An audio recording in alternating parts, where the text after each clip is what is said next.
plan that you look at successful schools and find out where you guys can do that looks like what they're doing.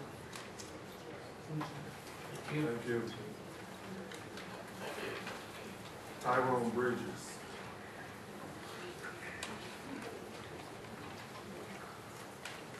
Good evening. I had a few things written down. My voice is not normally like this, but I'm suffering from a sinus cold.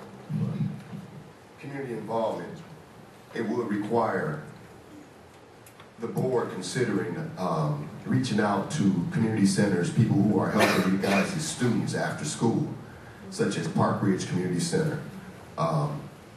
We have a lot of after-school programs that basically what we catch heck with is getting the kids bused over to the center, getting transportation to activities, getting you guys to be aware of the services that you have in the surrounding community in Gibson.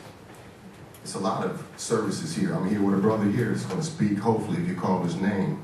We're providing mentors, training for children. The biggest thing I'm concerned about is truancy. How are you going to manage truancy? How are you going to reel in Ypsilanti public schools and you have a level of students that don't even attend, that's running around here committing crimes? I can speak that because I know that. What I'm saying is, are you going to pull in the city of Ypsilanti, the township? You're going to ask the sheriff department to work with the city police department and say, let's swoop up some of these students that's walking around that should be getting counted? Are you going to work with them? Another thing, bridging the digital divide, because everybody don't get email. Haven't y'all figured that out by now? And just like the sister said, I'm an alumni from Ypsi. How come y'all haven't tapped into me? Because what, I got a criminal background, and I got a student that's receiving Student of the Month excellent awards from our state representative because I know how to parent my kid. I've sent him to school and make sure my child does right. But you don't call in parents like us. What you do, you look over us, you bring in your old programs. That's what's going on, because I teach my kid more in home than you do at school. You just lost one of my students, one of my daughters out of your public schools because of an unfortunate situation. And you're going to say, hey, support this merger? Yeah, you opened up a can of worms tonight because you asked the public to speak. What I'm saying, everybody don't get email. How are you going to communicate with those parents that you really do need to communicate with? Last but not least, juvenile delinquency. That's a serious problem. All your stakeholders aren't at the table. And I think you're making a bad mistake if you don't include them all. Thank you, sir. Thank you.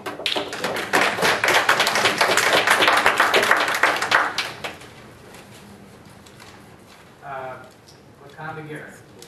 Excuse me, Wakanda Garrett, I'm sorry. And I can enter a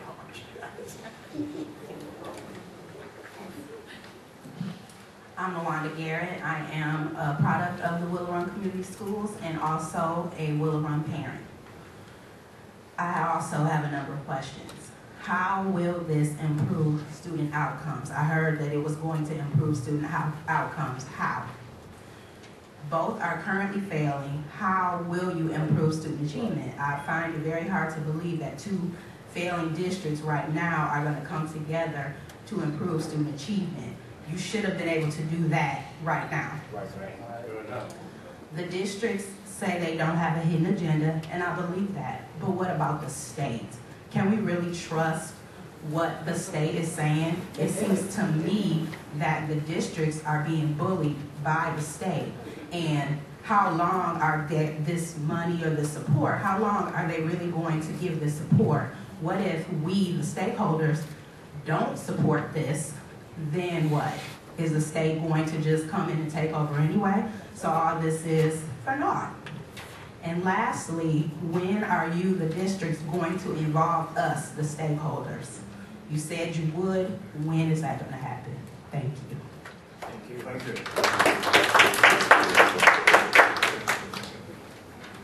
Emmanuel Jones.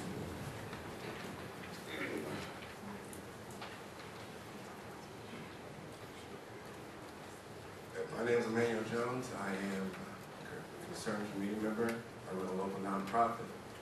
And I just want to start by reading Resolution 416-12, paragraph 10.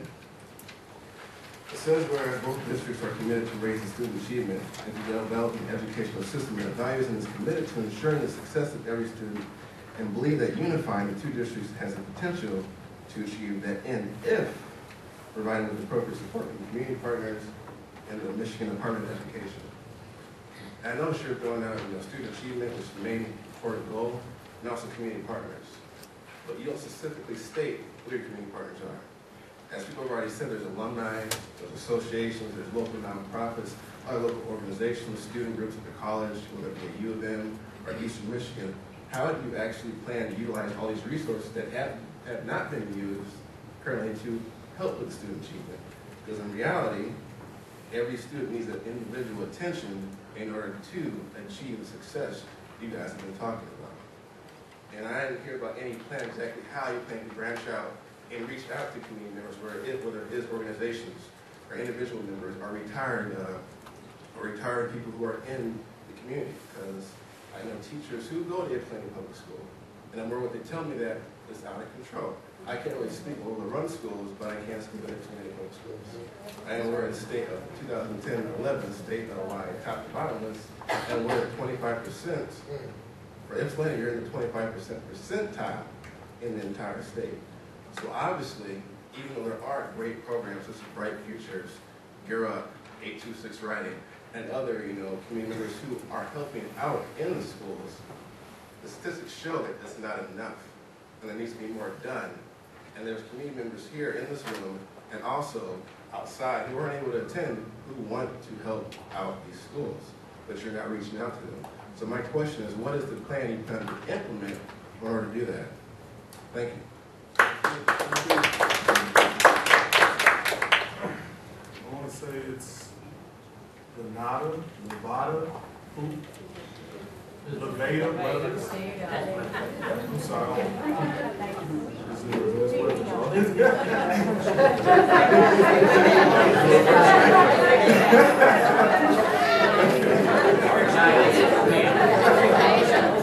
Sorry, Miss Brother.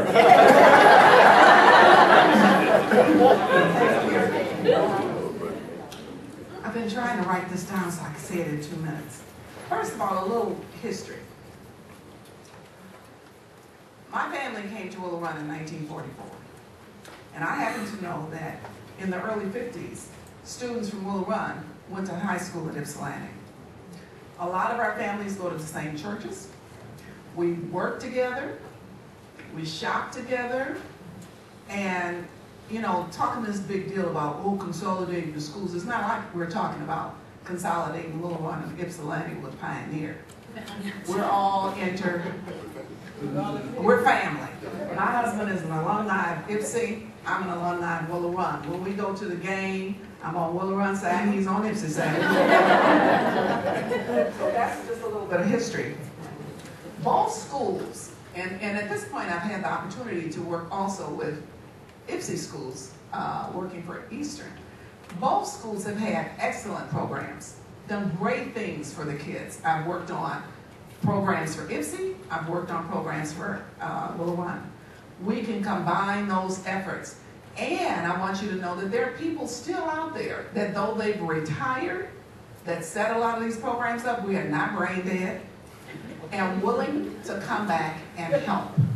And I agree with my husband, the Ypsilanti alumni, that if you were there all the time when a lot of the stuff was going on, just sit down. We appreciate you, but just sit down and get some new blood in.